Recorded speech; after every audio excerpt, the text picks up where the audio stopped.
అన్నా నువ్వు బంద్ చేసినావు అక్క ఆడ పెట్టిన కెమెరా మళ్ళీ ఫస్ట్ ఏమైంది కానీ కానీ నేను చెప్దాం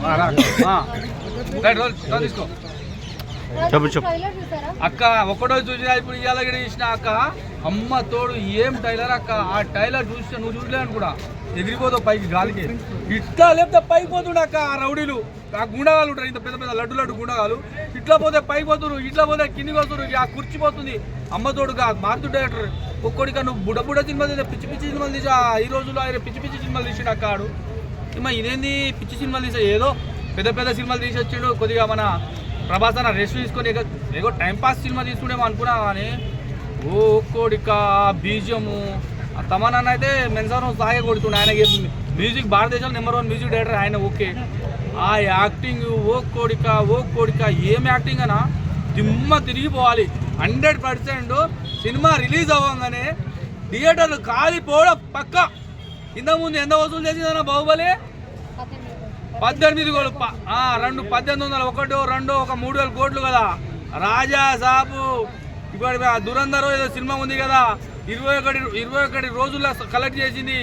వారం రోజుల 2000 కోట్లు రాసి పెట్టుకొని కలెక్ట్ చేస్తుంది. ఆ టైలర్ చూస్తుంటే ఆ సౌండ్ ఒక డైలాగ్ చెప్తా అన్న, చీమలో నా బంగారు పుట్టలో ఏలు పెడితే కుట్టడానికి నేను చీమని కొట్టినావురా బాడుకావు అని ఒక డైలాగ్ ఉంటుంది.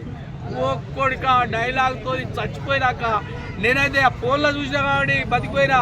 అదే డైలాగ్ థియేటర్లో చూస్తే ఈ పాటికి నాకు హార్ట్ అటాక్ అన్నా. నేను చెప్తున్నా హార్ట్ అటాక్ పేషెంట్లు ఇంకో కొద్దిగా రోగాలున్న పేషెంట్లు పోకరాను అమ్మతోడు సినిమా ఏడుకో తీసుకోవద్దని చిన్నగా చూడండి.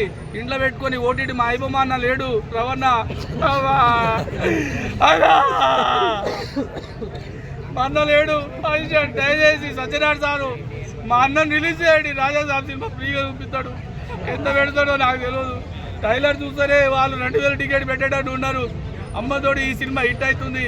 అదేవిధంగా శంకర్ వరప్రసాద్ సినిమా వస్తుంది, అది కూడా లేస్తుంది. అది ఫ్యామిలీ ఎంటర్టైన్మెంట్ చూడొచ్చు. కానీ ఈ రాజా షాపు మొత్తం ఇక ఉంటుంది కానీ ఆ చెత్త ఊకినప్పుడు ఇట్లా క్లీన్ షీప్ చేసుకునేటట్టే ఉన్నాడు ప్రభాస్ అన్న. నువ్వు ఏదో వచ్చి చిన్న సినిమా మారుతి డైరెక్టర్ బుడ్డ డైరెక్టర్ అనుకున్నా కానీ ఈ బుడ్డ డైరెక్టర్ పోయి పైకి తీసుకోపోయిండు. ఆ బాహుబలి దాని అమ్మ మూడు తీస్తుండీడు. ఓ కోడిక మా ప్రభాస్ అన్నని బతకరి అమ్మతోడు చెప్తున్నా. పవన్ కళ్యాణ్ ఫ్యాన్ అభిమానుల తరపున ఆయన పవన్ కళ్యాణ్ అభిమాని రాయసాబ్ సినిమా పగిలిపోతుంది. మనకు వాళ్ళు సపోర్ట్ చేసిరు, మనం అందరం రాయసాబ్ సినిమాకు సపోర్ట్ చేయాలి. ప్రతి ఒక్కరు ఈ సినిమాని చూడండి. నేనైతే చచ్చిపోయినాక దర్శి ఏమరా వీడు మనిషి ఆదిమానోడా అనిపించింది ఆ డైరెక్టర్ని. ఆ డైరెక్టర్ ఉన్నాడు కదా మారుతి డైరెక్టర్, వీడు మనిషి ఆదిమానోడా. వీడేంది ఏదో పిచ్చి పిచ్చి సినిమాలు హర్రర్ మూవీ ఏదో ప్రేమ కావాలా ఏదో ఉంటుంది అది ఆడు తీసిండు బొడ్డోడు వాటి పిచ్చి సినిమాలు తీసాడేమో అనుకున్నా కానీ వీడు తీసిండు అక్క. దయ్యమా ఏంది నువ్వు చూస్తే చచ్చిపోతావు. నువ్వు ఇక్కడ స్మార్ట్గా అనిపిస్తున్నావు కానీ అయిపోతావు నీ పని. నువ్వు థియేటర్లో పో ఫస్ట్. ఆ పురాలు ఫ్యాన్స్లు ఉంటారు, ఆ సౌండ్ గుప్పు ఆ గుప్పు అని అది వస్తుంది. ఆడు నీ నిజంగా ఇంత లడ్డుకున్నావు కానీ నీ ఎంత లాగున్నావు అంత బ్యాండ్ బజాయిస్తున్నావు కాక. అవని కాక నువ్వు ఇంత డబ్బుకుంటాడు కాక. ఆ కోట్ వేసుకొని వస్తుంది. అరే కోట్ వేసుకోకరే ఇంత ఇంకా లడ్డు కనిపిస్తున్నావు. మా రోల్ మోడల్ మ్యూజిక్ డైరెక్టర్లు దయచేసి కాపీ చేస్తుడు అంటున్నావు తమన్కి. అరే కాపీ చేస్తున్నా మాకు మంచి ఎంటర్టైన్మెంట్ ఇస్తుడు కాక. మొన్న అఖండ సినిమా కొట్టిడు థియేటర్లో తగిలిపోయాడు. ఈసారి ఆ మధ్యలో తగిలింది, ఈసారి మొదటికే తగులుతుంది. దయచేసి నేను ఇంకోటి చెప్తున్నా, ఈ రాజా సాబ్ టైలర్ని మాత్రం థియేటర్లో ప్లే చేయకండి అయ్యా.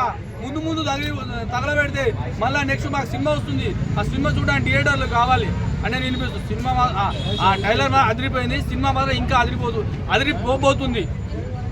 మన మారుతి డైరెక్టర్ నీ అదృష్టం బాగుందిరా, నీ అదృష్టం బాగుంది. నీకు పంట పండించుకో. ఇక నీకు ఒక్క సినిమా చాలు, ఎంజాయ్ చేసుకొని మన బ్యాంకాక్ పోయి వెళ్ళిపో. డైరెక్టర్ ఇంకో స్టోరీ రాసుకో పూరి ఛానల్ అది కానీ ఆడు ఈ స్టోరీ నేను మారుతి డైరెక్టర్ కాదనుకుంటా. అది రాక మాట్లాడదాకా అట్లే జై హింద్ జేపీఎస్పీ